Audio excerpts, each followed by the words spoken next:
Muchas gracias por estar aquí todos presentes en un caluroso día que la verdad es que no apetece demasiado salir por Toledo y venir aquí, aunque aquí se está bastante, creo que bastante bien de temperatura.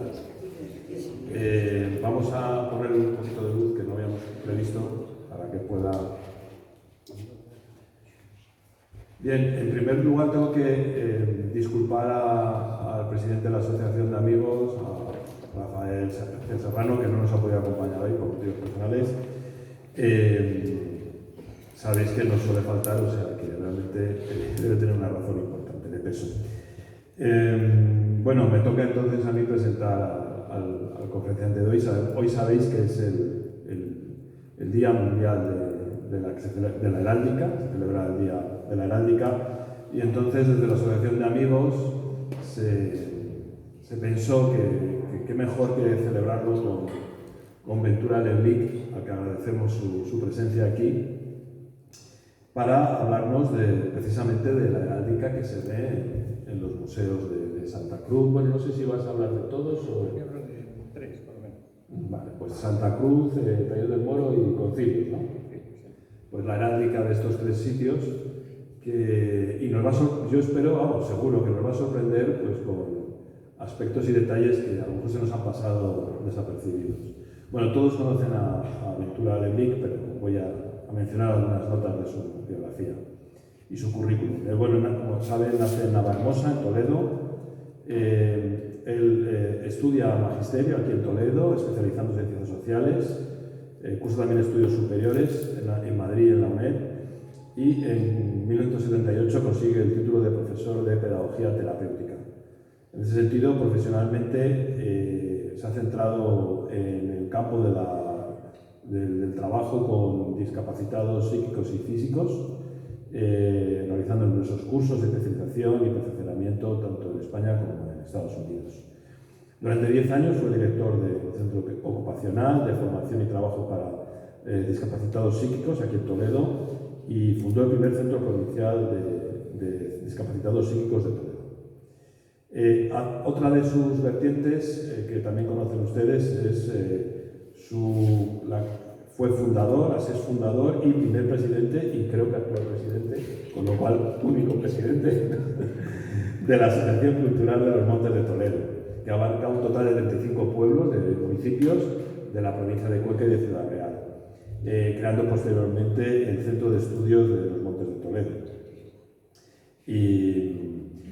Pero él hoy está aquí por su faceta como investigador en el ámbito de la heráldica. En ese sentido, estudió en la Escuela de Genealogía y Heráldica del Instituto Salazar y Castro, dependiente del Consejo Superior de Investigaciones Científicas, titulándose como diplomado en Genealogía Heráldica y Derecho Nobiliario.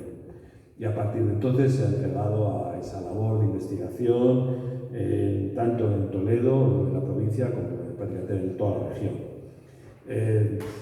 Sería demasiado excesivo, ¿no?, citar todas sus publicaciones, libros, artículos, participaciones en congresos nacionales e internacionales relacionados con temas pues, como heráldica, vexilología, etc. Su colaboración y sus informes para la elección y la creación de banderas y escudos de multitud de municipios de la región. Por ese motivo pues, lo hemos cogido para estar aquí hoy. Y solamente mencionar que además es el sillón número 10 en la Real Academia de Bellas Artes y Ciencias Históricas de Toledo. Y sin más, pues voy a dar paso ya a Ventura para que nos hable sobre los escudos, sobre la heráldica de los museos. Muchas gracias. Muchas gracias también muchas gracias a todos ustedes por acompañarnos. Se me oye mucho. Sí, se oye. Un poquitito más. ¿Ahora mejor? ¿Sí? ¿Sí mejor? Te lo acerco, si quieres. Ya, hasta aquí. Esto no te lo entiendo. Ah,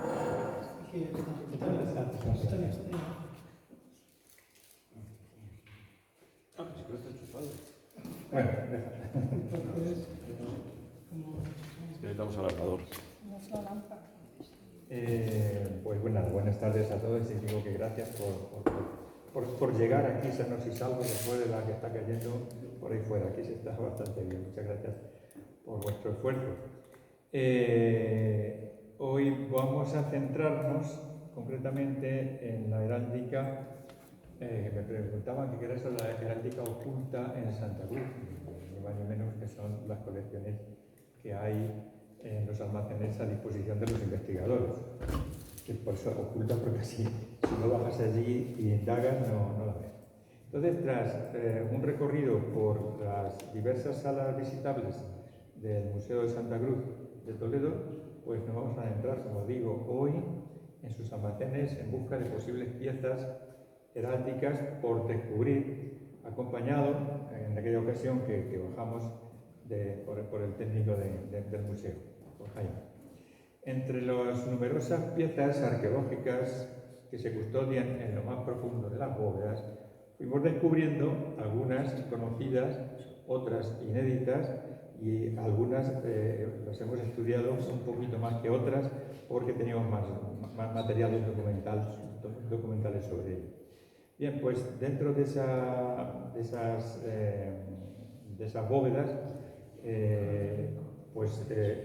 se puede acceder, muchas veces no sin dificultad, a investigar, a buscar ese material que a nosotros nos interesaba.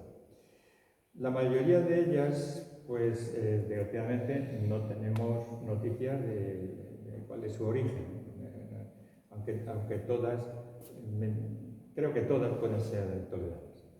A falta de este dato, pues se dificulta bastante la identificación, además de las mutilaciones que presentan y otros deterioros que lo dificultan aún más. Por tanto, es una labor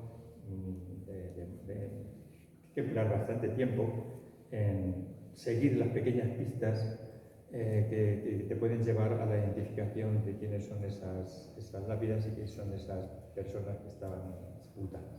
Esas lápidas sepulcrales y las inscripciones, algunas ya veréis como efectivamente están fragmentadas, no tienen continuidad y son muy difíciles de leer, sobre todo por la erosión que algunas presentan y por la fragmentación, porque es como un puzzle que le faltan piezas. O sea que esas son las dificultades, quiero que lo conozcan de antemano, sobre todo las dificultades, repito, que presenta la investigación de estas piezas.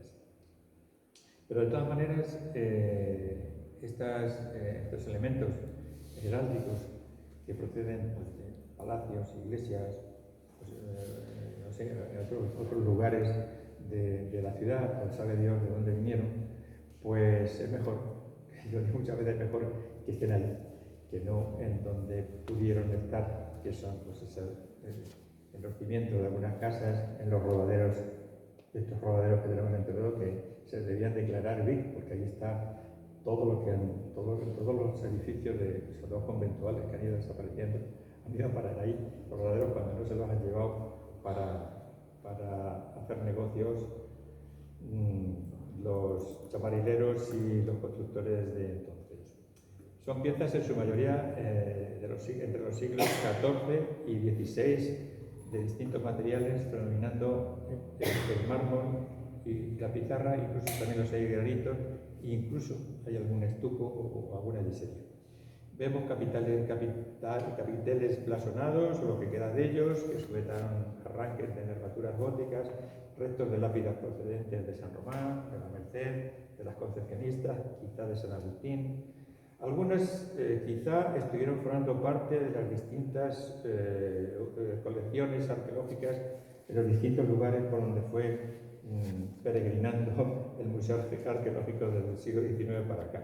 Otras son dignas de ser recuperadas para recreación del visitante, como algunas sorpresas que yo me llevé y que era algo, un descubrimiento inesperado, que hubiese piezas en el museo y en esos almacenes que perteneciesen a esos linajes tan interesantes como veremos.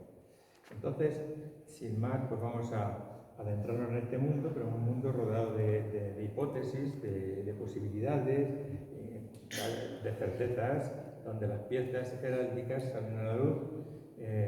Trataremos de comentarlas con la ayuda de sus imágenes, pues tomadas también pues, en situaciones un poco complicadas, ¿no? Porque a veces son piezas muy pesadas que ni siquiera entre dos personas podemos moverlas y llevarlas. Entonces había que sacar las fotografías con nuestros teléfonos en el lugar donde estaban. Por eso algunas tienen más luz, otras tienen menos. Como veis en esta misma que estamos viendo aquí, pues entraba la luz por algún sitio y no iluminaba a otros. Y era imposible buscarle las vueltas a esta pieza porque pesa mucho y es grande, ¿no? Así que bueno, vamos a empezar por este extraño y raro. Es un capitel que tiene un curioso escudo. En el campo de ese escudo vemos una rueda rota de Santa Catalina. Si se fijan aquí, aquí está la rueda que iría dando una vuelta y sería la rueda de Santa Catalina, pero aquí lo que han hecho ha sido una rueda de Santa Catalina, digamos que intuida, y no se ve. Lo hicieron a posta, evidentemente, porque ahí no es que le falte nada a la pieza está completa. Pero sí quisieron hacer una representación con una parte, ¿no? En lugar de con el todo, que lo hicieron con la parte. Por eso es una cosa muy extraña, porque en heráldica casi esta composición no es muy común. Pues lleva como tenante, es decir, le sujeta al escudo, si se fijan ustedes, un ángel gótico, y el fragmento de la rueda nos sugiere, evidentemente, y sin lugar a dudas, un vínculo con Santa Catalina.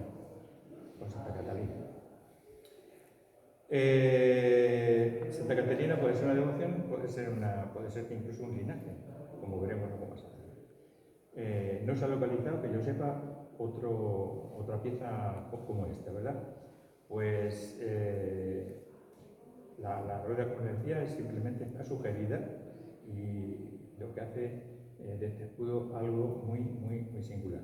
La procedencia pudiera ser del convento de Mercedarios, donde hoy se encuentra la Diputación, que en la Guerra de Independencia, la mitad de ese monasterio fue derruida, después se reaprovechó un poco como cárcel, ha tenido mil usos hasta que se derribó por completo y se hizo la Diputación. Posiblemente la pieza pudiera venir de esa escombrera que se originó después del derribo del edificio. Aunque, como veremos aquí en San Román, en la iglesia de San Román, existe un magnífico ejemplo de un escudo con la rueda perteneciente al linaje Santa Catalina. Y fijaros cómo, asociado a este mismo linaje, nos encontramos este capitel de mármol con un escudo que tiene 3 fajas y una bordura cargada de 6 ruedas de Santa Catalina, que son estas. No son flores, algunos pueden pensar que son flores, son ruedas de Santa Catalina. Entonces, el tener este elemento, pues nos hace pensar que el escudo estuviese vinculado a la familia de Santa Catalina, de aquí de San Román, ya digo que luego veremos. Puede estar vinculado a una rama, a una línea de esa familia, que posiblemente es una familia conversa, ¿vale? Como muchos escudos que iremos descubriendo, o que hemos descubierto ya a lo largo de otras charlas. Toledo es una ciudad que tiene una carga conversa muy grande, los conversos en Toledo se enriquecen y aspiran a ser hidalgos, a tener más privilegios. Entonces, eso era, digamos, una carrera que todos estos conversos que se enriquecieron, como digo, pues buscaban la hidalguía para tener esos privilegios en sus negocios y en su vida normal. Tenían que hacer escudos. Si te daban el privilegio de hidalguía, pues tenías que tener un escudo. Ellos inventaban los escudos, pero evidentemente no ellos, el rey de armas correspondiente, que era el profesional, pues hacía el escudo. ¿Y cómo hacía el escudo? A partir de las informaciones que les daban ellos. Yo mi devoción es de Santa Catalina, o yo no sé qué, o yo quiero que haya un león, o yo quiero ver. Y aparece algo que fue motivo de la conferencia en el Sefardí, que fue la heráldica ambigua de los conversos en Toledo. Efectivamente, hay una heráldica ambigua. Nadie podía acusarle de que esos símbolos eran hebreos, porque no, es un cristiano, efectivamente. Una lis, cuando uno piensa que una flor de lis pues sea hebrea, pues efectivamente, la flor de lis tiene un origen hebreo. Y las familias principales de la nobleza hebrea empleaban las lises. No son francesas, que no es que fue francés, no, la lis llega a Francia por un conducto también hebreo. Es decir, que no nos traen los franceses la lis aquí, no, los franceses les llega desde Palestina. Eso ya fue motivo de una charla muy interesante sobre la lis, que siempre, hoy lis es Francia. Es una leyenda en la que se apoya la presencia de un elemento hebreo como es el lirio, como es la jarra incluso, que es el símbolo de María, que es una jarra con azucenas, el símbolo de la Virgen, tanto las iglesias, catedrales y demás. Bueno, pues también están en las monedas hebreas del siglo II antes de Cristo. Y la lis se está empleando hasta en las sinagogas. Es decir, hay cosas que hay que ir cambiando, digamos, el chip del origen de cierta simbología que nos ha llegado a nosotros a través pues, de una vía de leyenda urbana en muchas ocasiones. Así que esta pieza, pues digo que pudo estar vinculada a esta familia posiblemente conversa de Diego de Santa Catalina. Y digo conversa porque los apellidos de los conversos que siempre se asociaban a santos o a lugares de origen o de procedencia. Era muy común en Santa Catalina, San Pedro, Santa María y muchos más santos, ¿no? El apellido Santa María, pues el rabino de Burgos que se bautiza y se hace cristiano, pues al final es obispo de Cartagena y que emplea una lis. Y su familia, el rabino que también entre sus hijos, porque claro, antes de ser obispo, antes de convertirse a bautizarse, estaba casado y tenía hijos, pues algunos de esos hijos también llegan al obispado y también emplean los nombres. Es decir, y emplean el apellido Santa María. Santa María, pariente mía, como decían ellos, ¿no? Cuando rezaban a la María. Santa María, pariente mía. Y también emplean, otros de estas familias emplean la jarra con las azucenas. ¿Quién va a sospechar de una jarra con azucenas que es el símbolo de María? Bueno, pues también la tribu de Judá. La heráldica en vivo, el león, pues van a sospechar si el león es por todos los sitios. En la heráldica común castellana, español. Sí, pero Jerusalén, el símbolo de Jerusalén es un león, el león de Judá. Y así, no voy a repetir la conferencia. Pasamos a la siguiente pieza. Bueno, esta como todas las que vamos a ver, casi todas carecen de policromía, por lo tanto, esas tres fajas, si son de un color o son de otro, nos van a dar una familia u otra, por lo cual es imposible saber si no hay policromía. Sí que nos dicen eso que les estoy hablando, el vínculo de las ruedas catalinas con el linaje de Santa Catalina. Ese ya lo hemos visto. ¿A dónde está? No.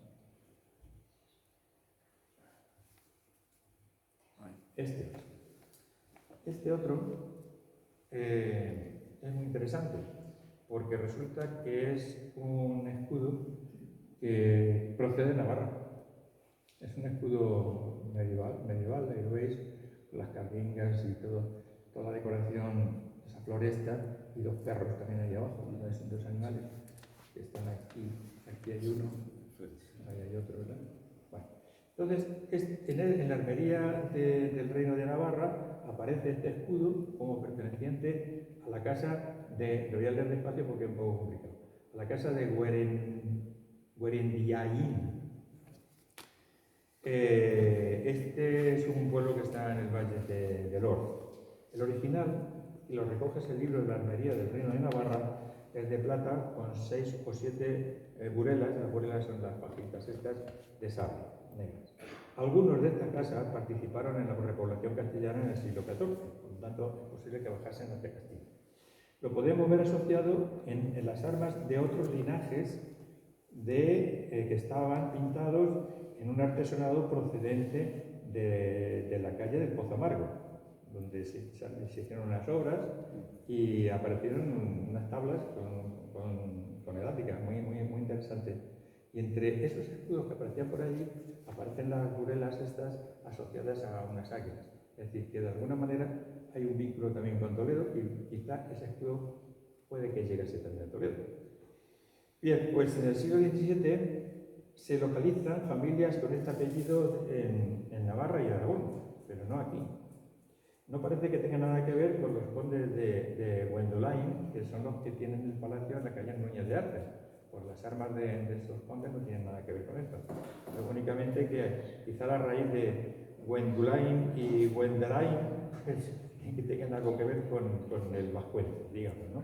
Entonces, los Gwendolain tienen el palacio toledano en la calle Núñez de Arces, pero digo que no tienen nada que ver. Otros son los condes del Vado, que por apellidos también parecidos, que también utilizan abuelas, pero que tampoco pertenecen a ellos. ¿A quién representan? ¿De quién son las armas estas que tenemos aquí? Que es una maravilla de piezas, pues no sé. Oye, si tuviésemos los colores, pues sí, con los colores nos ayudaría. Si tuviésemos una ficha que nos dijese esta pieza vino de no sé dónde, también nos ayudaría a identificar. Pero como no tenemos nada, pues tenemos que indagar, investigar únicamente con lo que tenemos delante. No tenemos colores, sí que tenemos esa pieza con esos muebles, pero encontramos la única asociación con Toledo, ese artesonado de la calle de Pozamargo y en la armería del Reino de Navarra, que es un escudo igual. ¿Qué hacemos? Pues porque puede ser, pero nada más que puede ser. Y así nos encontramos con las dificultades de identificación de estos escudos. El escudo puede situarse alrededor del siglo XV, quizá muy avanzado el siglo XV, y se encuentra, como les digo, adornados ahí con unas elegantes cardingas y dos animales, que podían ser perros, que son símbolo de la fidelidad, como saben. El escudo también para fecharle nos puede dar una pista que está colgado de una correa, con una correa de un árbol. Es una costumbre del siglo XV y principios del XVI. Y luego pues parece ser que es un fragmento de una lápida. Está fragmentado, es decir, no tiene ninguna inscripción. Es alguien que, si esto es un fragmento de una lápida, pues alguien que la recortó dijo, este escudo es tan bonito para mí, para el chalet. Y luego del chalet fue a parar al museo. Pero así nos vamos a encontrar con este tipo de problemas. Seguro que dentro de 2 meses, investigando no sé qué cosa, va a aparecer. Eso nos suele ocurrir a los heraldistas. Tenemos que tener una memoria de imágenes, tener un fichero, una memoria bastante activa, ¿no? Pero no se nos escapa. O sea, estos escudos, al final, aparecerá por algún documento, aparecerá algún privilegio, y descubriremos por qué. Pero ahora lo que sabemos es lo que les estoy explicando. Ahora nos encontramos también con un elegante escudo de influencia italiana, y tiene influencia italiana por esas formas, rodeado también de follaje, determinado por el naturalismo propio del gótico, ¿verdad? Corresponde a la parte inferior de una lápida funeraria con letras góticas mutiladas en los laterales. Carece de policromía, y volvemos otra vez a lo que hablábamos antes. Carece de policromía que nos impide, esa carencia nos impide conocer a qué linaje pertenece, ya que con esta composición, esta misma composición, con 13 roeles o rezantes en un campo de color indeterminado, puede ser de los linajes, puede ser Sarmiento, puede ser Dávila, puede ser Bustamante. Si tuviésemos los colores, sabríamos de quién era, eso seguro. Pero nos encontramos con lápidas que han perdido la policromía, sí que la tuvo en algún momento.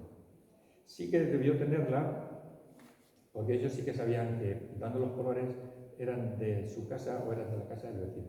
Por tanto, ponían los colores. Pues se han perdido. Es interesante también este escudo. Este sí aparece en muchos sitios. Hay uno muy bonito en la iglesia de Alcalá de la Jara, que son los Bustamantes, los fundadores de esa iglesia. Entonces se repite mucho. Se repite en otros muchos sitios. Es muy común. Los Dávila se repiten, Ávila hay un montón de ellos. En fin, que es un escudo muy común. Si tuviésemos, existe un Sarmiento igual que este, me parece que está en Casabuenas, Es decir, que se repite con frecuencia, pero el problema está en saber los esmaltes, en saber los colores.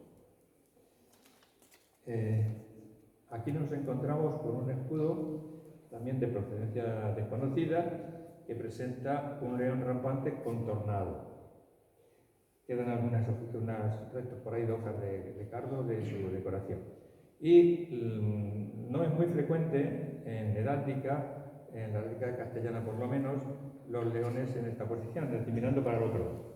No quiere decir nada, únicamente el primero que organizó ese escudo, pues para distinguirse, en lugar de estar mirando para un lado, pues mi familia lo vamos a mirar para otro. No creáis que es otra cosa rara. Pero no, es que son bastardos, es que no, ni bastardos ni nada. Es que los leones, estos que miran hacia la derecha nuestra, fueron muy comunes en la Edad Media, sobre todo en el Reino de León. No miraban para la izquierda, miraban para la derecha, los leones primitivos, medievales. Eso eran pasantes en lugar de, en este caso, que rampante. Y se conocen, ¿no? Yo todos los años voy a un monasterio donde el escudo tiene un león mirando para ese lado. Es decir, que en Castilla sí que es muy raro este tipo de heráldica con los leones contornados, ¿verdad? El escudo incluso de Badajoz tiene un león como este. Pero les estoy contando con un cuentagotas los sitios donde podemos encontrar estos leones. También hay que tener en cuenta una cosa que se nos pasa en ocasiones y es que no hay que confundir la posición real, en este caso de este león, con el capricho del artista o del cantero, que como no me cabe el león de una forma, le pongo de otra. Como el rabo no me cabe, pues le meto bajo las patas. Como la cabeza tal, se la hago más chiquitita. Es decir, que también hay que tener en cuenta que el artista, pues bueno, también frivoliza con la figura que le dicen que pinte o que talle, en este caso. Esta, fíjense, esto parece como una amalgama ahí de un pedazo de granito que hay iluminado con una linterna, pero está muy en el sitio muy oscuro, y me decía Jaime, este no vamos a sacar nada. Y bueno, vamos a sacar la foto y ya verás cómo sale. Efectivamente salió. Y le voy a decir lo que es. Esto, aquí hay una cruz. La están viendo la cruz, ¿verdad? Vamos, este señor. Bueno, pues esta cruz tiene 4 flores de lis que están apuntadas hacia el centro de la cruz, en cada cantón. Una flor de lis, 2 flores, 3 flores, 4 flores. Nos estamos encontrando delante del escudo de la familia Franco, del linaje Franco, que abunda tanto en la ciudad. En la ciudad hay estas familias, tiene una capilla muy interesante en las Concepcionistas, por ejemplo, la capilla de los Francos, se llama así, de Santa Quiteria, quien la conozca podrá que hay un montón de escudos de los Francos. En la puerta de la antigua caja de Toledo, de la Castilla-La Mancha, ahí en el callejón ¿cómo se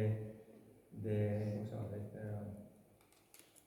Por donde está el Hotel Castilla, la plaza de San Agustín, en Benacazón, esa callecita, pues hay 2 puertas. Una la principal del Palacio de Benacazón, que no deja de ser un montaje moderno. Recoletos se llaman, sí, porque son agustinos recoletos, efectivamente. Pues en la otra puerta que hay los escudos preciosos de estos francos. No pasa nadie desapercibido, pero es muy bonito. En el cubillo de San Vicente hay otro escudo de los francos, hay otro escudo de los francos pues, detrás de la sinagoga, detrás, es decir, que hay muchos. Esta familia Franco estuvo implantada en Toledo. Y estos los restos mortales de un escudo pobrecito que ha debido sufrir bastante los epítetos del tiempo sobre Dios donde estaría o de donde le sacan. Así que ya vemos ahí que a veces presenta dificultades, pero aquí, aunque no haya colores, no hay vuelta de hoja, que es de la familia y del linaje Franco, lo que no se llama dónde vive. El siguiente, aquí hay que fijarnos un poquito, porque es Este es un escudo de una pieza armera muy erosionada, por eso está tan clarita. Yo creo que me salta uno. No sé.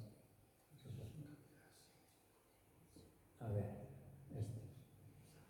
una lápida funeraria que se advierte en ella claramente el escudo de los Guzmán. O sea, eso no tiene lugar a duda. Guzmán. Es un Guzmán. Y arriba del escudo de los Guzmanes hay otro fragmentito de otro escudo donde se ve un lobo pasante o un perro pasante que ahí está el perrito. Pero no sabemos más, porque no hay otro perrito. Si hubiese otro perrito encima o otro lobo encima, pues diríamos, ya, allá.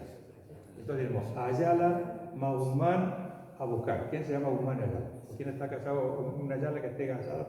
En fin, ahí tiras del hilo y puedes seguir investigando. Pero aquí en este caso, como no sabemos nada que el de abajo, que es un Guzmán, pues va a ser muy complicado. Bien, pues tiene, como veis ahí, unos restos de una inscripción gótica y se desconoce también el origen. La verdad es que esta familia de los Guzmanes estuvieron muy asociados al monasterio de San Agustín, en la Puerta del Campo. De hecho, el el señor Dorga está enterrado, no está en Santo Tomé, está en la iglesia que había ahí de los Agustín. Está documentado. En el testamento de su hijo quiero que me entierren junto a mi padre en la iglesia de San Agustín del Campo. Es decir, esa iglesia se destruye también en la guerra de independencia, gran parte de la iglesia va a parar al rodadero, llegan después de la desamortización y después aparecen los que compran esos solares con lo que queda, las piezas se las van llevando y algún alma caritativa dice, ya esta pieza no la llevéis, que vienen aquí al museo. Pero en este caso también es una hipótesis que pudiera ser o no pudiera ser, por luego Guzmanes los hay también en otras iglesias, ¿verdad que? Pero por la concentración, digamos, y por las capillas de enterramiento de estas familias, pues los podemos a lo mejor asociar, o no asociar, en este caso los podríamos asociar, pero tampoco afirmar que estos pueden ser de San Agustín. Lo que sí que es cierto es que son Guzmanes, es una lápida muy elegante, tiene unas tintas muy bonitas, está muy bien diseñada y luego tiene una inscripción que poco dice, o sea, no nos da pistas. Esta nos da menos pistas todavía. Pero bueno, ¿por qué? Porque es una lápida sepulcral también, muy fragmentada. En el fragmento mayor pues se puede ver otro escudo del linaje de los Guzmanes. Los restos de la inscripción funeraria nos indican que pudiera pertenecer a una María de Guzmán, que eso sí se lee, nacida en 1524, que también se lee, y también aparece en la inscripción de otro fragmento de la misma lápida un tal Hernán Pérez de Guzmán, en cuyo caso ya pues vamos a empezar ya a locura. Damos las vueltas y decimos un Hernán Pérez de Guzmán y una María también de Guzmán. Pues resulta que Hernán Pérez de Guzmán estuvo casado con María, y esta María puede ser esposa de Hernán Pérez de Guzmán. María de Guzmán, hija de Alonso de Silva y Catalina Zapata, nieta, esta María, de Pedro Zapata, hermano de Francisco Álvarez de Toledo Zapata, fundador de la Universidad de Toledo.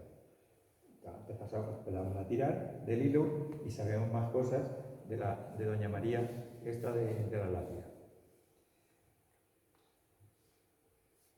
Aquí nos encontramos con otra lápida sepulcral que tiene 3 escudos incisos. Esto nos tiene un poquito de relieve porque están incisos, que corresponde a los linajes Gómez o Suárez de Toledo, que son los jaquelados, ¿verdad? Esto veis aquí, hay un escudo jaquelado. Puede ser de estos Suárez de Toledo y también el escudo de la familia Toledo, que es este castillo que veis aquí, que son los mismos que vemos en las puertas del convento, algunos de ellos. en la puerta del convento de Santa Isabel. Así que Suárez de Toledo, Toledo es de la familia Toledo, ¿verdad? Pertenecen todos los escudos estos a la casa de Toledo. Aquí sí que hay una inscripción, está muy mutilada, muy erosionada, pero los epigrafistas de lo gótico, pues sí nos pueden dar también alguna pista. Fijaros cómo cómo nos encontramos con lápidas muy erosionadas, muy desgastadas. Esta la traigo como ejemplo porque hay algunas más y porque proceden de aquí, de esta iglesia. Aquí no podemos saber mucho más de ella.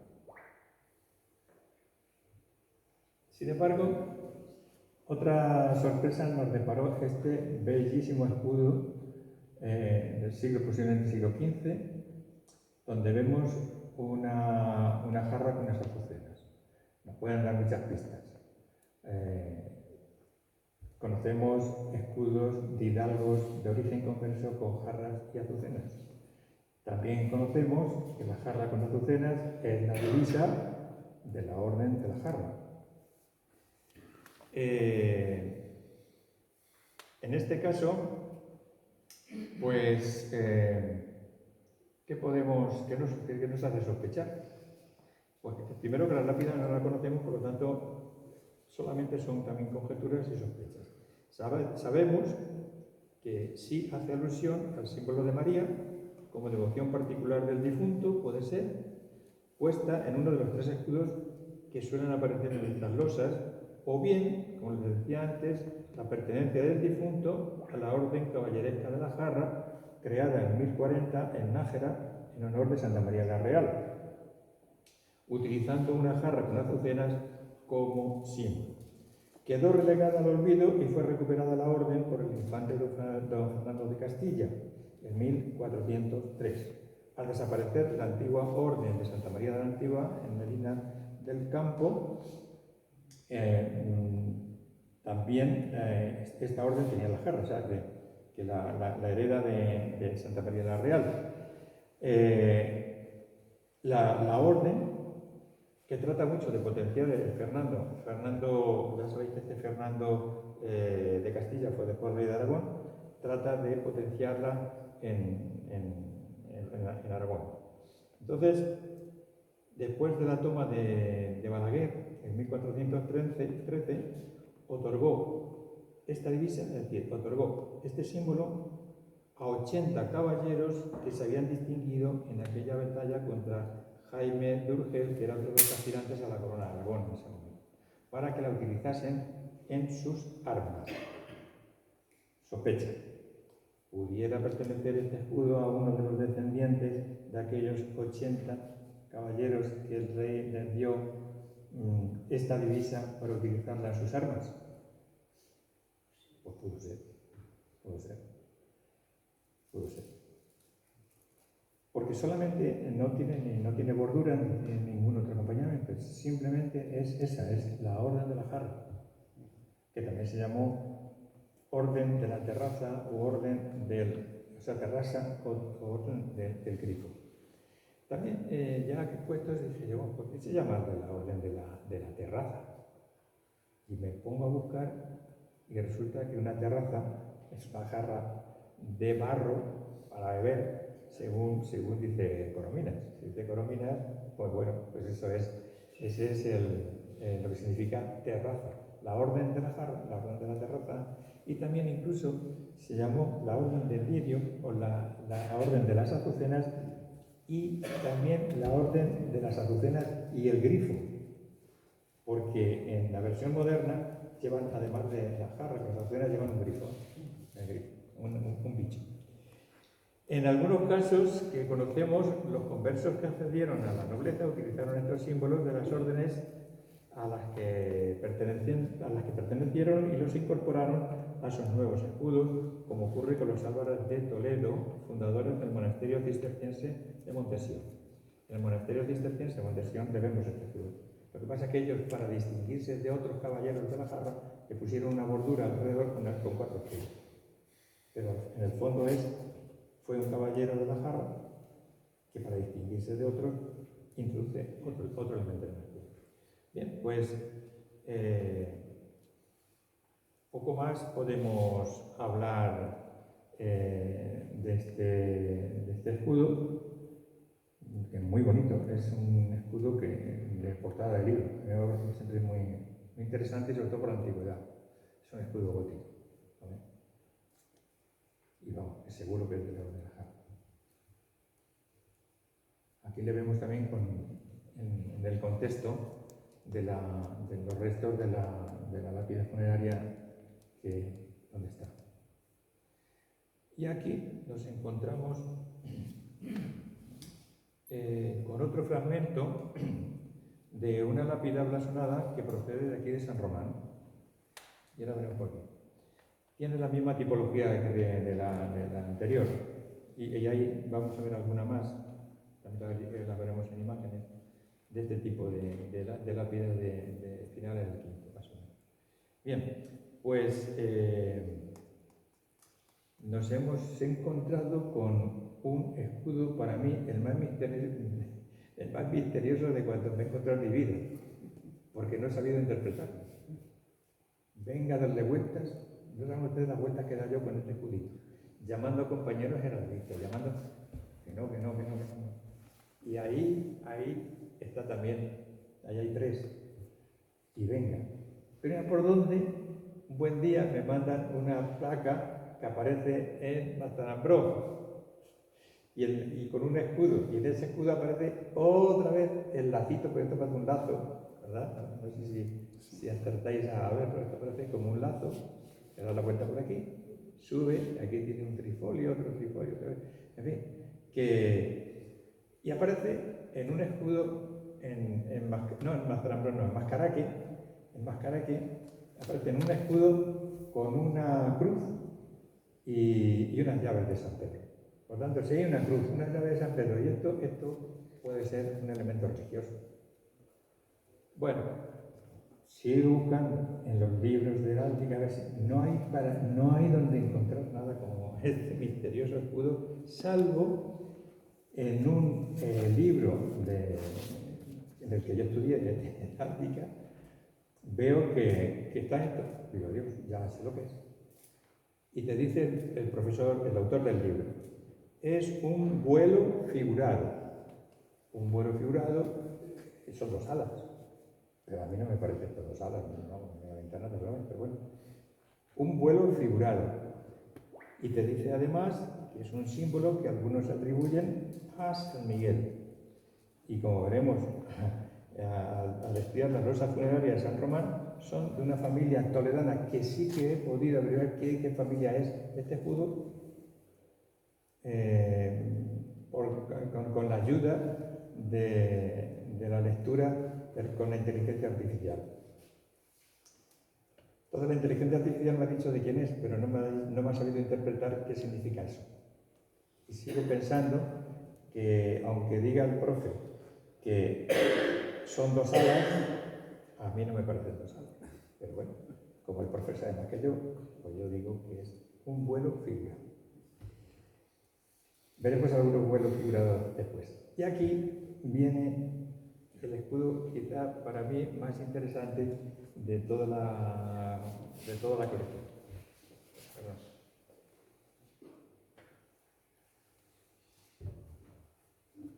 Y lo que para mí ha sido un descubrimiento que va a ser para ustedes también. Nos encontramos ante un elegante y extraordinario escudo soportado por 2 tenantes y adornado de vegetación.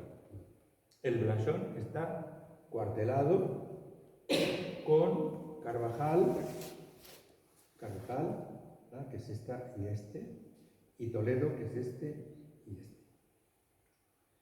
Carvajal y Toledo. Posiblemente pertenece a Juan Moctezuma Toledo y Carvajal, caballero de Alcántara en 1587, hijo de Juan Toledo Moctezuma, nacido en 1559, casado con María Carvajal Toledo y Torres de Obando, propietarios del Palacio de Moctezuma de Cáceres, donde en una de sus salas nobles aparecen los blasones de Moctezuma, Carvajal, Toledo y Ulloa. Juan Moctezuma, Toledo y Carvajal era hijo de Pedro Toledo Moctezuma, bisnieto del emperador azteca Moctezuma II, nieto de un hombre muy raro, su hija legítima, bautizada como Isabel. Es decir, el nombre raro es el nombre de Isabel, en azteca, que no sé yo cómo ni se llama Tecuichpo Istlaxoclic. Bueno, vale. Isabel.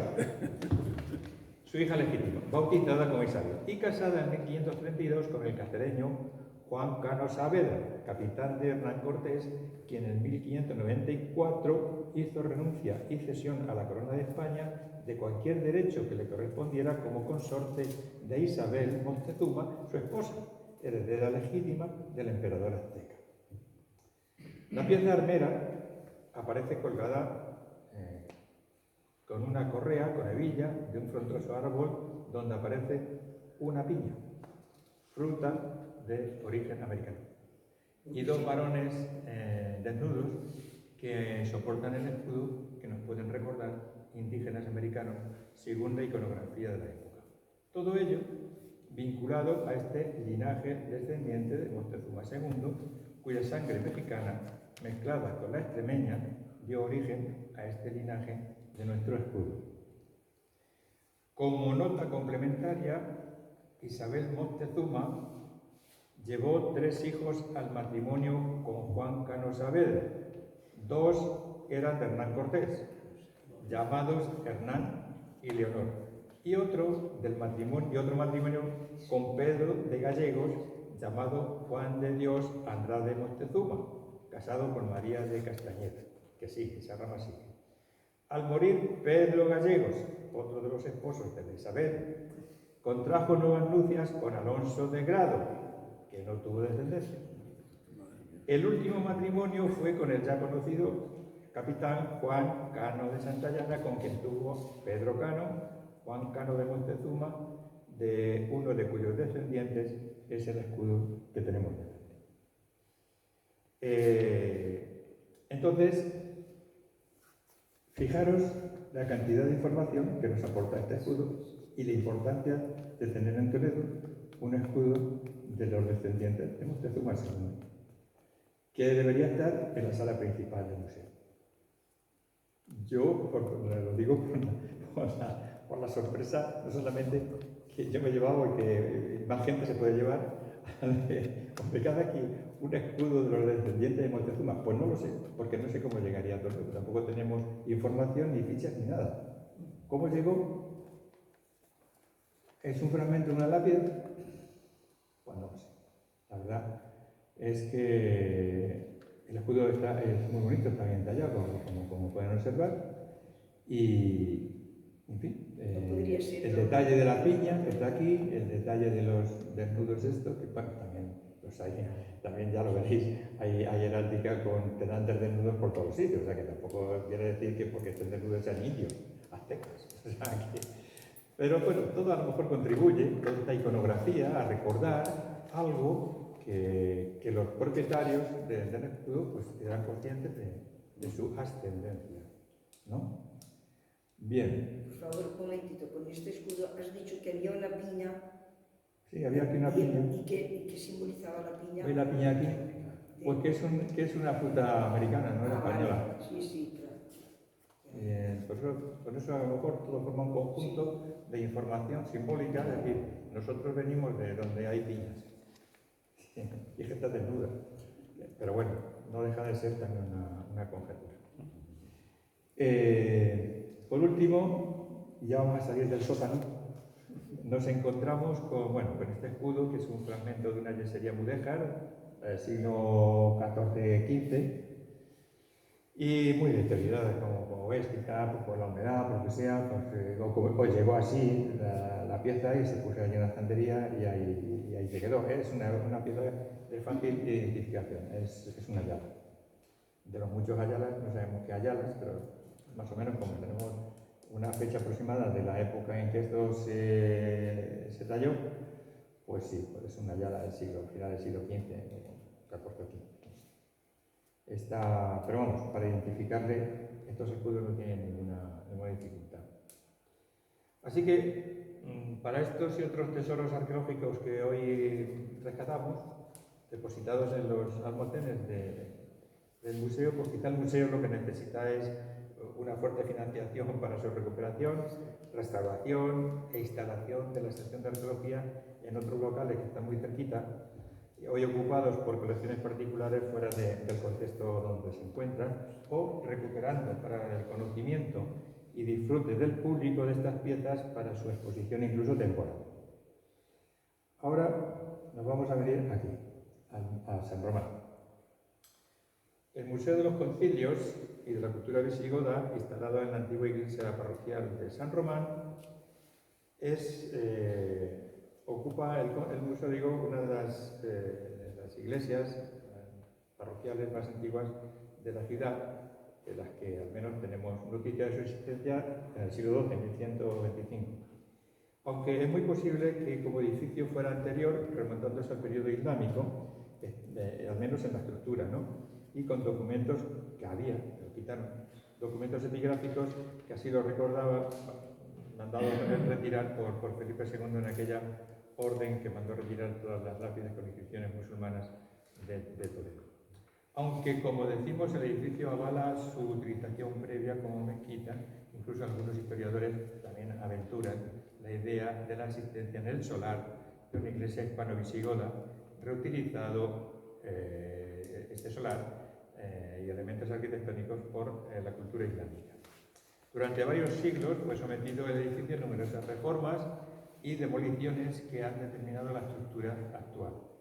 Aunque no vamos a entrar en estas historias, ya que no es motivo de esta exposición. Solo conocer en pocas pinceladas el continente del museo que se instala con esta denominación y las colecciones que en ella se guardan desde 1968.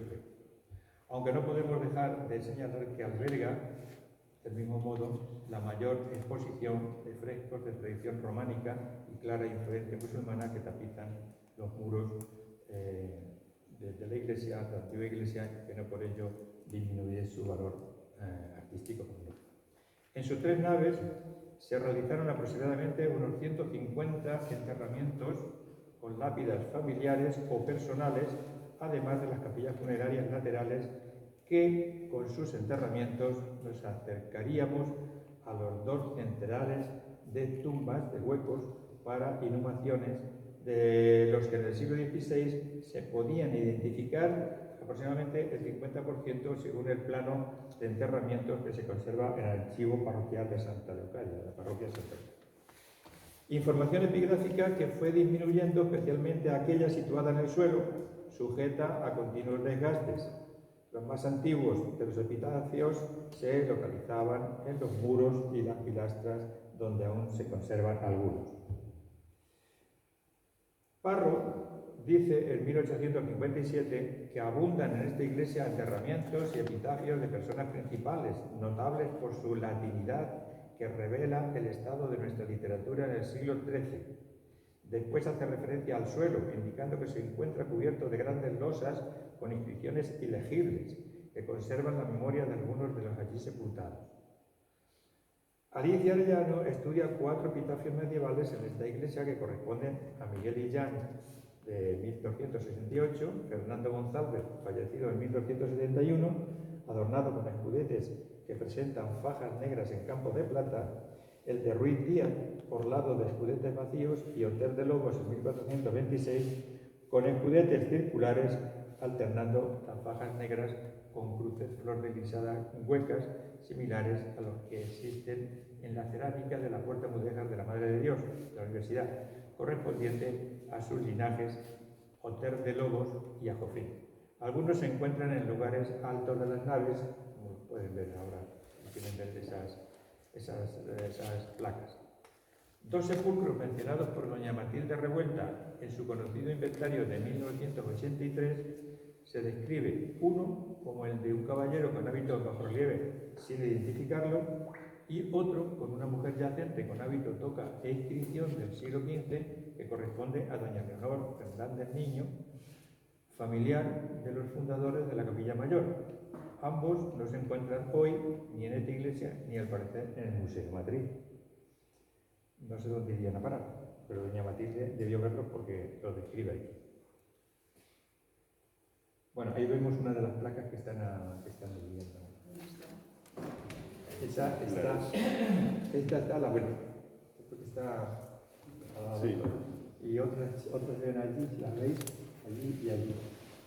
Vamos a ver, en la pilastra segunda, ahí estáis viendo una bien hermosa. Luego aquí al fondo, yo estoy aquí, estoy viendo lo mismo tres. Pero tienen la heráldica. Aquí, por ejemplo, veis que hay unos escudetes que estaban vacíos y no corresponden a ningún linaje, porque seguramente estuvieron pintados. Solamente tiene aquí un elemento que es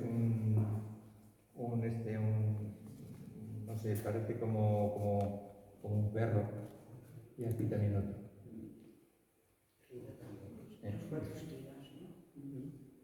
Pero vamos, están un poquito altas y hay dificultad para localizar el detalle, es decir, estas fajas que yo les digo que son de color negro y tal, hay que verlos con un prismático. Bueno, aquí nos encontramos con lápidas,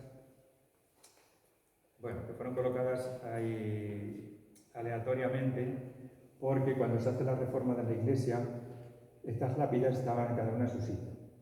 Ese sitio nos daba pistas de quién podía ser, aunque estuviesen en este estado tan lamentable como estábamos viendo, ¿no? Pero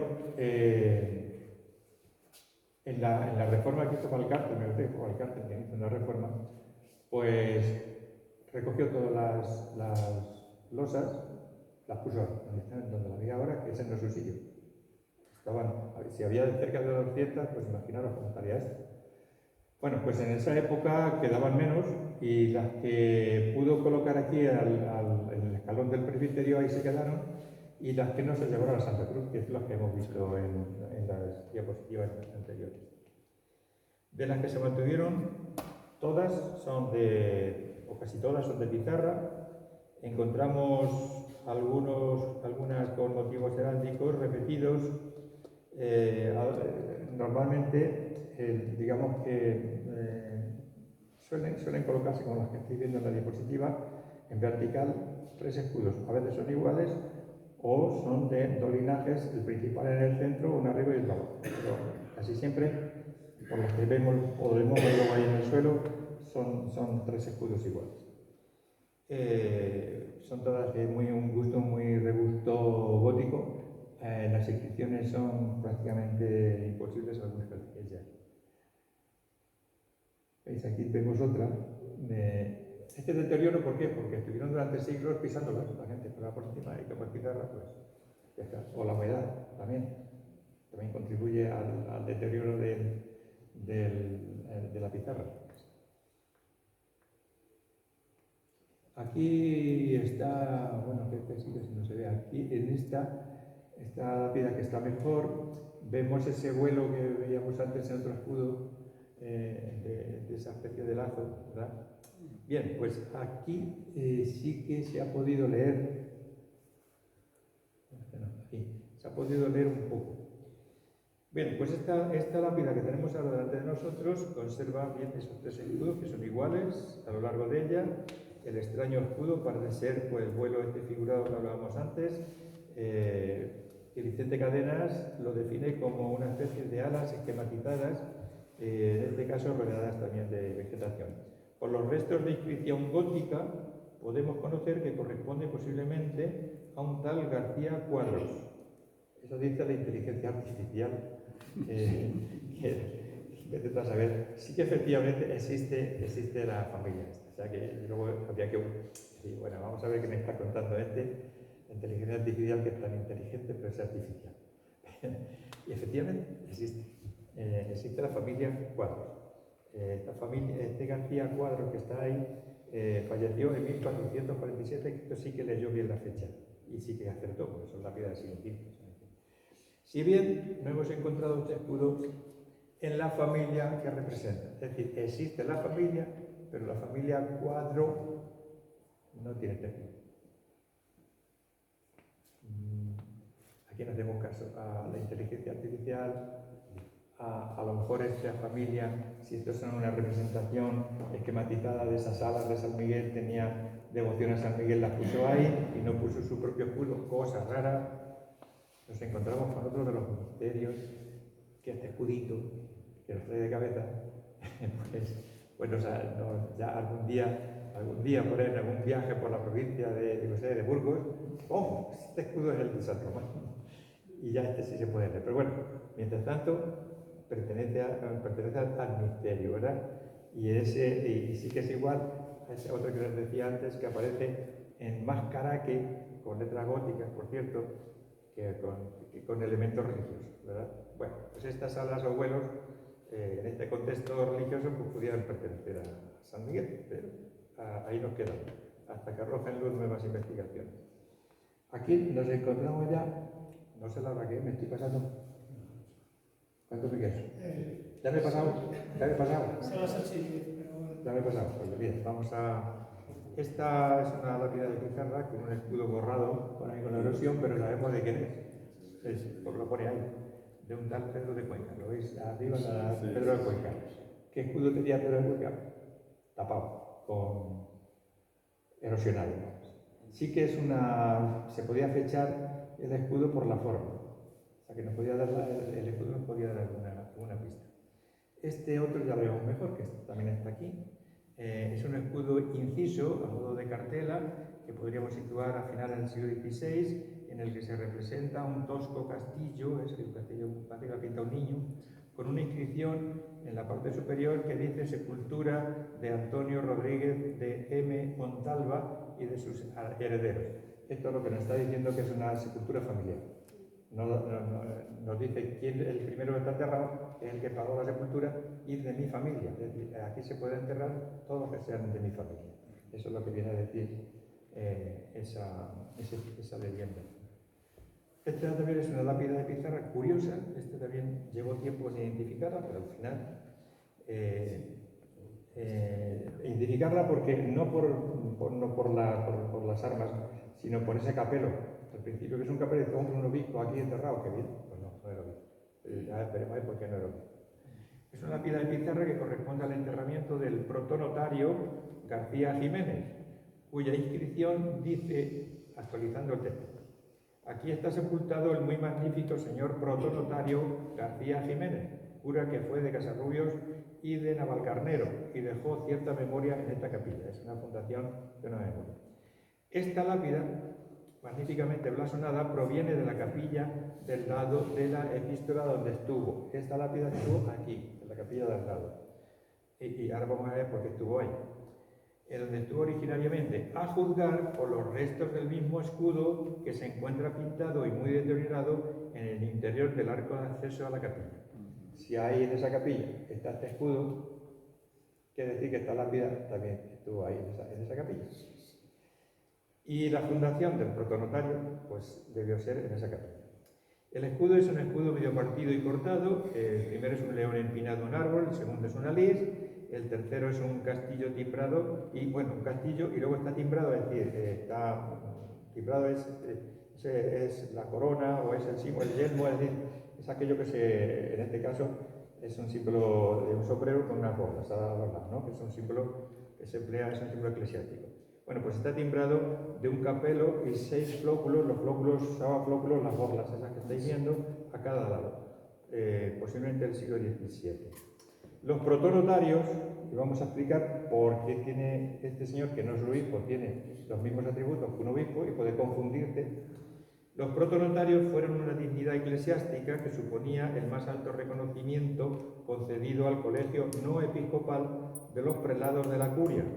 Los concedía el Papa a través de los nuncios, y si estaban fuera, bueno, el nuncio, si estaban fuera de Roma, era el nuncio quien les representaba. En un principio fueron 7 los protonotarios, los que había en la iglesia eran 7 protonotarios, ¿verdad? En el siglo XVI, y después llegaron a 12.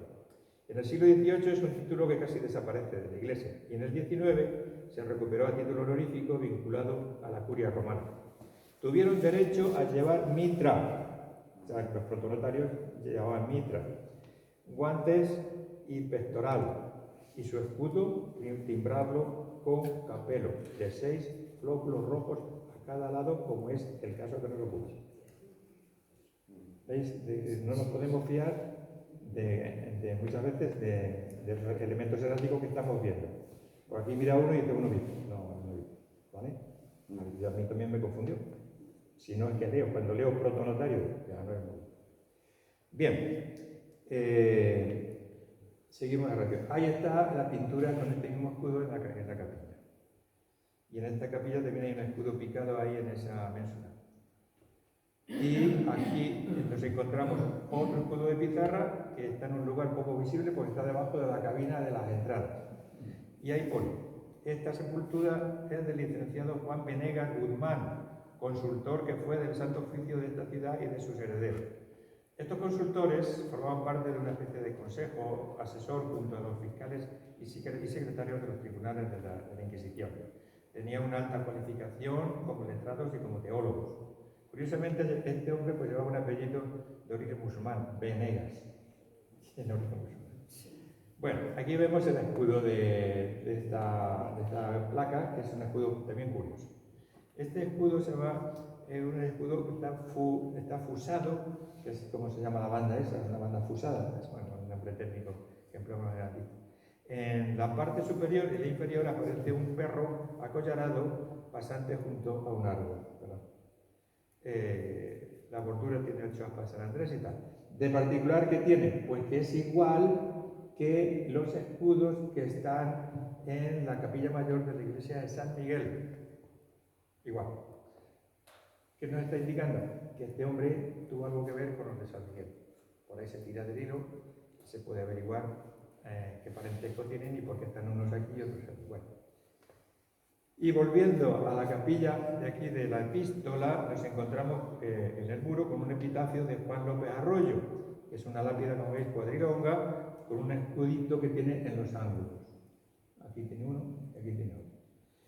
Fue preparada, la curiosidad es que fue preparada antes de su muerte, pues carece de fecha de fallecimiento, que dejaban en blanco para cuando falleciera, como era también usual hacerlo en ciertas épocas. Bien, pues en este caso dice: esta sepultura yace Juan López Arroyo, jurado de la iglesia de San Justo, de esta ciudad que Dios hace, el cual finó A, y se lo deja en blanco, días de, se lo deja en blanco, dice año de, se lo deja en blanco el año de fallecimiento. No es raro que esto ocurra en esta placa, se repiten en varios sitios. En Montesión, por ejemplo, hay otro enterramiento que también te lo dejan blanco. Pero ya dije, bueno, yo me hago mi plaquita, no sé, que cuando me muera me dejan a mí aquí sin ponerme el epitafio. Ya le pongo yo que he sido un hombre bueno, santo, muy guapo y todo lo que quiera ponerme. Y después que me ponga la fecha de cuando me muera. ¿Vale? Ese es el tema de dejarlo blanco. Este es el escudo, como veis, de la placa, que es de los López Arroyo. Pasamos rápido. Y aquí nos encontramos con un magnífico frontal, en el que también, bueno, pues nos vamos a encontrar con 2 escudos que están aquí, uno aquí y otro aquí. Y ahora mismo lo vamos a ver, ¿veis? Le vemos ampliando el escudo. Es un escudo de Torres y León. Es un escudo parlante. Hay escudos parlantes. Cuando dicen, ¿cómo te llamas? León. ¿Y cuál es tu escudo? León. Un escudo parlante. Veo que tienes el escudo León y que te llamas León. Veo que tienes Torres y que te llamas Torres. Bueno, son 2 escudos parlantes. No siempre se da, pero bueno, en la mayoría de los casos se da. Para pasar deprisa, bueno, la capilla ese día tenía unos trastos ahí que no los quité, pero por eso está ahí. Pero también quisiera hacer hincapié en este escudo y ya terminamos porque no dejamos lo que queda para otro día porque ya después de aburrir. Pero sí que aquí es curioso. Igual que el otro que hemos visto de los americanos, de Montezuma, pues este también tiene algo de él. En esta capilla hay un magnífico ejemplar de una rica y decorada lápida funeraria que corresponde a Diego de Santa Catalina, como informa la inscripción que le rodea. También presenta espacios vacíos en la fecha de su fallecimiento, como pasaba antes. Pudo ser labrada a finales del siglo XV o principios del XVI. En la superficie vemos 3 escudos iguales ocupando verticalmente el espacio. El escudo es en un campo que no sabe de qué color, una rueda de Santa Catalina, cuya llanta está provista de cuchillas, como pasa en estas símbolos. Es un linaje toledano, ya lo advierto, posiblemente de origen converso, con propiedades en este señor, don Diego, con propiedades en el virreinato de Nueva Granada, donde don Diego de Santa Catalina era propietario de una parte de las minas de plata del Cerro Rico de Potosí, desde la lápida. Tenía el señor dinero, que administraba en el siglo XVI su hijo, que se llamaba Pedro Gómez de la Vid. Este Pedro Gómez de la Vid había fundado una compañía minera en Potosí con otros amigos, me imagino que serían amigos o de confianza, en el Cuzco, ¿verdad? Ahí había un apoderado de ellos que aparece de vez en cuando en los documentos, se llama Juan de Ojeda, que era vecino y regidor del Cuzco, él también. Fueron herederos de estas minas de plata varias familias toledanas, como tenemos los nombres de los herederos: Brígida Gómez de la Vid, María Salazar Villasante, Juan de Vargas, Pedro Ordóñez Cabrero y Catalina de la Peña, que continuaban cobrando las rentas de minas de plata en el siglo XVII. No sé si alguno de ustedes tiene estos apellidos, porque a lo mejor hay allí todavía en Potosí algún derecho, ¿no? No sé. Bien, pues eso son informaciones que averiguamos, que a veces son insospechadas. Vemos eso y resulta que el tío tiene allí minas en Potosí, el señor don Diego famoso de Santa Catalina. Bueno, el escudo está ahí de policromar, la rueda de Santa Catalina, ya sabéis que es un instrumento de tortura a la que fue sometido Santa Catalina de Alejandría en el siglo IV, y es el símbolo también de la Universidad de Toledo. Y aquí nos encontramos con otra lápida que también está aquí en la capilla lateral, también una lápida preciosa, muy bonita, que tiene un escudo de los Palmas. Lo que hablábamos de los símbolos, cuando hablamos de este tipo de simbología, cuando Palma es de la familia Palma, ¿vale? Y por último tenemos el retablo, tienen ustedes ahí de frente. Este retablo, pues dice Fernando Marías que es una de las mejores obras castellanas de la arquitectura del siglo XVI. También se ve aquí la mano de Covarrubias, que también interviene. Se accede por un arco toral que tienen ustedes ahí, en el que se encuentran adosados dos atlantes sujetando los escudos de los Rivera y de los Ayala, uno a cada lado. En este recinto pues encierra este magnífico retablo, obra al parecer de Gregorio de Villari, no sé, dice eso, al menos dice Fernando María, mandado construir en el siglo XVI por doña María Niño de Rivera, hija de Elvira Barroso, del linaje de la Casa de Malpica, casada con el secretario López de Conchillos, fallecido en 1522, los dos ambos eran señores de Noé. El mayorazgo de ambos pues, recayó en los condes de Villaumbrosa, don Pedro Niño de Guzmán y doña María Niño de Rivera y Enrique. Los fundadores, que son estos que hemos hablado, pues están aquí en el retablo, uno a un lado, en directo. En el retablo que fue concluido en 1553, acompañado por los santos de su devoción. Eso es muy común también. Son las figuras, son los donantes, que aparecen orantes también, con los santos de su devoción de lado.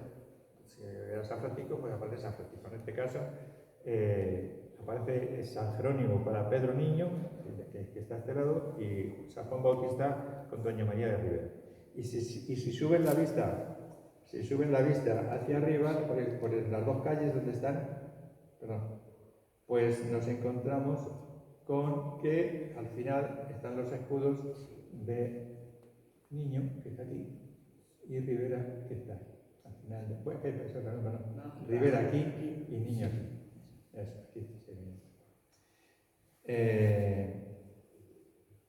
Como la capilla era una capilla familiar, pues sus escudos siguen apareciendo allí. Allí ven el de los niños a un lado y de los niños a otro. Son los dos.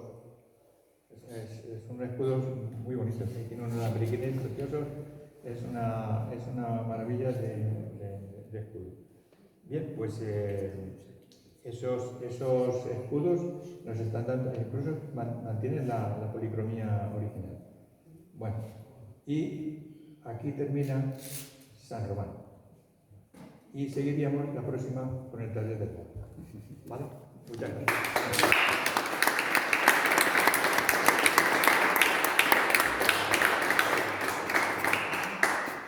Si alguien quiere preguntar algo... ¿Sí? ¿Alguien quiere hacer una pregunta? Seguro que quedaba alguna duda por ahí. A ver, otra pregunta. Hemos ido también un poquito apresurados, sobre todo porque el tiempo manda y yo me enrollo mucho. Bueno, es simplemente como una curiosidad, es decir, yo tenía entendido como que los escudos eran otorgados por una autoridad superior, entonces el beneficiado con ese escudo ponía pues los símbolos que le parecían, ¿no?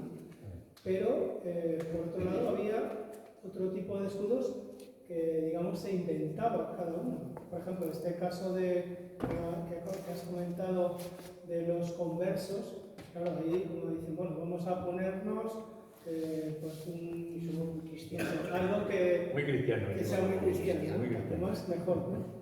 Entonces, eso se podía hacer, es decir, no necesariamente tenía que ser un escudo. No es una donación real. Ya. En otros países la heráldica son donaciones reales. En España no. El converso o el que quisiera acceder o el que pudiera acceder a la nobleza, pues se unía con el rey de armas. El rey de armas que era técnico para no hacer un escudo que es una chapuza de escudo. Entonces el técnico, que era el rey de armas, que en este caso son los diplomados, somos ahora los diplomados, pues te confeccionan el escudo a partir de lo que tú me estés diciendo. Yo he confeccionado escudos a obispos, escudos episcopales, sobre todo yo. Se han venido los ángeles del cielo a hacer un... Claro, porque no tienen linaje anterior. Claro, no, puedes utilizar los escudos, por ejemplo, episcopales, puedes utilizar las armas familiares, si quieres, que eso se ha venido haciendo durante muchos siglos, hasta el siglo XVIII, que ya empezaron ahí a mezclarla, y el siglo XIX ya es la hecatombe. Y en el siglo XX, pues normalmente son símbolos relacionados con, digamos, con su acción pastoral, o vinculados al lema que ponen en cada uno de los escudos. Pero cuando se accede a una hidalguía, sí que el rey le da un privilegio, pero el rey lo que hace es firmarle el privilegio que ya le presenta el aspirante, con su escudo. No es una concesión del rey, el rey dice, vale, bueno. Es más, cualquiera de nosotros, tú mismo, puedes tener un escudo sin necesidad de recurrir a una concesión real. En España ocurre eso. Se puede hacer. Eso es como lo de los municipios, que tienen su escudo y... Los municipios, pues lo mismo. Yo habré hecho como 100 y pico escudos de ayuntamiento. Es que lo he hecho modernamente, vamos, que son... Los escudos municipales, pues son antiguos, vamos. Hay escudos municipales como, sí, que los habrá como en Escalona, por ejemplo. Pues pero que hay muchos modernos que nunca... Pero los modernos lo hagan, pues, desde que los entró las prisas por tener un escudo municipal, porque los taxistas tenían que poner un escudo en el taxi, pues no vean la cantidad de pedidos que tuve. Y como lo hago gratis, pues siendo gratis cueste lo que cueste. Los de la competencia sí se quejaban un poco, pero bueno, yo prefiero hacer que la gente conozca su escudo, o sea, a partir de su escudo su historia, porque en realidad es un reflejo de la historia. Es un error hacer escudos, por ejemplo, como he visto por ahí algunos, que son escudos feudales plenos. Es decir, el escudo de mi pueblo es el escudo de los Mendoza. Pues es un error, porque seguro que se repite en otros 2 o 3 pueblos más, que fue el señorío de los Mendoza. Y había algunos, me acuerdo, cuento una anécdota, en la catedral hay muchos escudos de Mendoza, sobre todo en altar mayor. Y había unos del Real de San Vicente que tienen ese escudo, y decían, mira, el escudo de mi pueblo. No era el escudo de tu pueblo, era el escudo de tu pueblo, sí. Por eso hay que tener cuidado cuando se organizan escudos, que las armas de feudal pues no sean plenas, es decir, que no ocupe todo el escudo, eso significa que no sean plenas. Si es que el señor de ese pueblo ha hecho algo positivo por el pueblo, es decir, les ha dejado fincas desarrolladas, un hospital, sí que ha sido beneficiario o ha sido fundador del pueblo, pues yo le he dejado un cuartelito y en ese cuartel aparece. Pero en el otro aparecen elementos reales del pueblo, vamos, no tiene por qué ser todo feudal. Yo de los escudos, Pedro lo sabe porque los dibujos, la mayoría de los escudos míos, los feudales no aparecen para nada. Algunos que no hay más remedio, claro. No hay más remedio que ponerlo, pero no. Es decir, el pueblo tiene independencia y elementos y recursos suficientes para organizar un escudo representativo de ese pueblo. Suficientes. Y los escudos de los apellidos. Los escudos de los apellidos. Cada uno, un apellido, uno dice, pues yo me pongo este. Y espero otro en otra región. Yo le tengo que decir una cosa que siempre sorprende cuando lo digo, que es que los apellidos no tienen escudo. Ninguno. Ninguno. Los apellidos lo tienen los linajes, que es diferente. Los linajes, los apellidos. Porque puede ser en una familia, como han visto aquí en algunos casos, Diego de Santa Catalina, su hijo se va no sé cuántos de la vida. Es decir, y los dos seguramente tienen el mismo escudo, por lo cual ahí te puede fiar. Ni tampoco fiarse de los escudos de los platos, ni tampoco de los escudos de los diccionarios. ¿Usted cómo se llama? Gómez. Tengo un diccionario, Oye, que tengo 34 Gómez. ¿Por qué? Porque los escudos son marcas personales de ese linaje. Es igual que si yo adopto el símbolo de la Coca-Cola como algo mío. No, la Coca-Cola tiene un símbolo, que es de la Coca-Cola, no es mío. Si yo utilizo la Coca-Cola, pues más dice de qué va, ¿no? Entonces, por eso, cuando uno quiere saber qué escudo puede tener su linaje, tiene que hacer genealogía. Es decir, tiene que empezar a mirar. Hay que tener en cuenta que en el siglo XIX, con la confusión de estados, hacia la segunda mitad del XIX, había 500.000 de hidalgos en España. Significa que había 500.000 de escudos diferentes. Hoy, ese 500.000 del siglo XIX, estamos en el XXI, pues, imagínense cómo se ha multiplicado.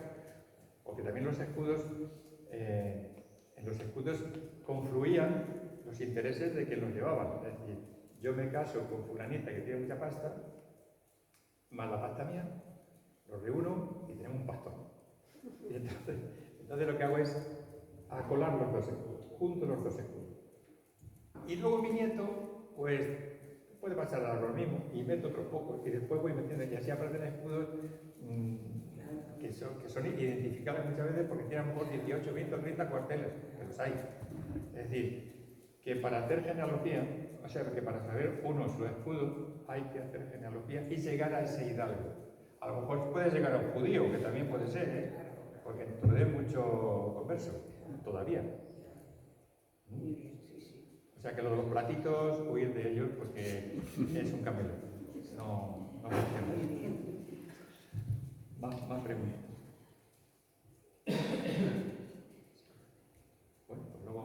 Pues muchas gracias.